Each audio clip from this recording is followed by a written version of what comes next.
राजा रावण जिसके आगे शस्त्रहीन, श्रीहीन और मान्यहीन होकर रह गया, उस पर भी आपने इस बात पर ध्यान नहीं दिया कि वास्तव में श्री राम कौन है।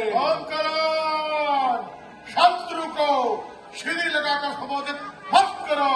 महाराज, आंखें बंद कर लेने से सूरज का प्रकाश अलोप नहीं हो जाता। जो तीनों लोकों के स्वामी हैं, स्वयं श्रीमान नारायण हैं, उन्हें श्री राम ही कहना पड़ेगा। भैया, शायद आप एक बात भूल गए कि श्री राम से कई पीढ़ियों पहले इक्ष्वाकु वंश के एक राजा ने आपको श्राप दिया था कि जब स्वयं श्रीमान नारायण हमारे कुल में अवतार देंगे तो वह उस नर रूप में आपका विनाश करेंगे। वह बात भी भूल गए जब नारद ने स्वयं मुझे बताई थी कि विष्णु ने राक्षसों का नाश करने के लिए अयोध्यापति राजा दशरथ के घर जन्म लिया है। की कही हुई बात भी भूल गए और फिर भी महारानी सीता का हाल करना है, जो स्वयं लक्ष्मी का अवतार है। हमें अपनी बहन के अपमान का बदला लेना था। अपने भाई के वध का प्रतिशोध क्या हमारा कर्तव्य नहीं था? अवश्य था, परंतु उस काल कबीरों की पार्टी करते चोरों की भांति एक स्त्री का हरण करने से क्या आपका मस्तक गौरव से ऊंचा हो गया? शूर्पणखा मेरी भी तो बहन थी, जिस प्रकार मुझे आज उठाया गया है, इसी प्रकार मुझे ये हीन कार्य करने से पहले जगाया होता तो मैं आपको बताता कि प्रतिशोध कैसे लिया जाता है। एक राजा के लिए ये उचित ही नहीं बल्कि आवश्यक भी है वह हर महत्वपूर्ण कार्य अपने परम विद्वान और हितैषी मंत्रियों के परामर्श से ही करे। एक राजा को स्वार्थी और चपलूस मंत्रियों की बातों में नहीं फंसना चाहिए, जो अपने निजी हित और अस्वार्थ के साथ अपने राजा के साथ देश को भी शत्रुओं के हाथों बेच सकते हैं। ये समय शास्त्र सुनाने का नहीं, कुंभकर्ण हर बात अपने अपने समय पर ही ठीक लगती है। यही तो मैं कहना चाहता हूँ कि भैया, आपने उचित समय पर उचित बात नहीं की।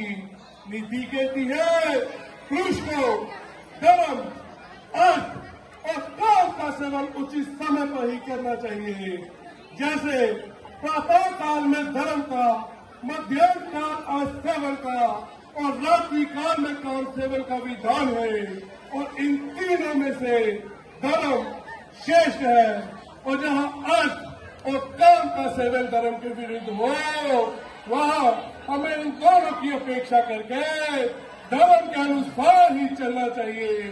सीता का हरण करते समय आपने धर्म और अधर्म की नहीं सोची, मंदोदरी भाभी और भाई भविष्य की नीति और धर्म युग की बात नहीं सुनी। केवल अपनी काम वासना की पूर्ति का बहाना ढूंढा है आपने, जिसका ये फल है जो सारे लंकावासी बोल रहे हैं। एक गुरुआचार्य की भांति हमें उपदेश सुनाना है तो जाओ, जाकर फिर से सो जाओ। मुझे तुम्हारी कोई आवश्यकता नहीं। अरे ये समय है संकट का, इस समय तुम्हारा क्या कर्तव्य बनता है वही बात करो। मान लिया हमने भ्रम से नारायण को नहीं पहचाना, मान लिया अपने चित्त के मोह में एक स्त्री का अपहरण कर लिया, मान लिया अपने गौरव और अहंकार में किसी का परामर्श नहीं सुना। इन सब बातों की चर्चा करने से इतिहास पीछे नहीं मुड़ जाएगा। जो बीत गया बुद्धिमान उसका शोक नहीं करते, भविष्य की चिंता कर्म भोगी नहीं करते। इस समय इस किसान क्या करना है उसका ही निश्चय करना अवश्य हो जाता है। कुंभकर्ण अवश्य हो जाता है। तो निश्चय कर लो कि तुम्हारा अपनी जाति के प्रति कोई धर्म है या नहीं।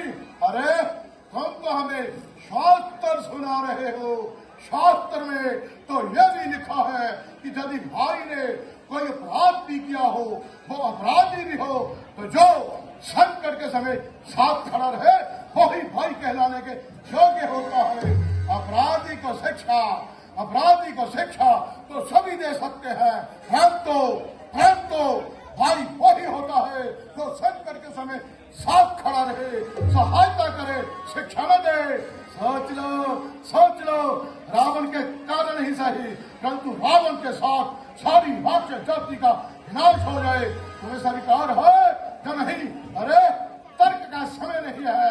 यदि मन में कोई संशय है, यदि कर्तव्य का पथ साफ दिखाई नहीं देता, तो रणभूमि में जाने से कोई लाभ नहीं। कुंभकर्ण, कोई लाभ नहीं। जाओ, जाकर फिर से सो जाओ। रावण को अपनी रावण के साथ जीना मरना दोनों आते हैं। जाओ। भैया, आपने मुझे ठीक प्रकार से समझा नहीं। मैंने जो कुछ भी कहा एक सच्चा हितैषी होने के नाते कहा, जो मेरा कर्तव्य भी था और अधिकार भी। परंतु इस समय मुझे क्या करना है, ना तो इस बारे मेरे मन में कोई शंका है, ना ही मेरे पक्ष में कोई अंधकार। मैं तो छोटा भाई हूँ और छोटे भाई का एक ही कर्तव्य है कि जब तक वह जीवित है और स्वस्थ है, उसके बड़े भाई पर कोई भी चिंता या संकट नहीं रहना चाहिए। छोटे भाई के जीते जी यदि बड़े भाई पर कोई चिंता या संकट रह जाए तो धिक्कार है छोटे भाई पर। छोटा भाई मित्र भी है और सेवक भी। काम करो।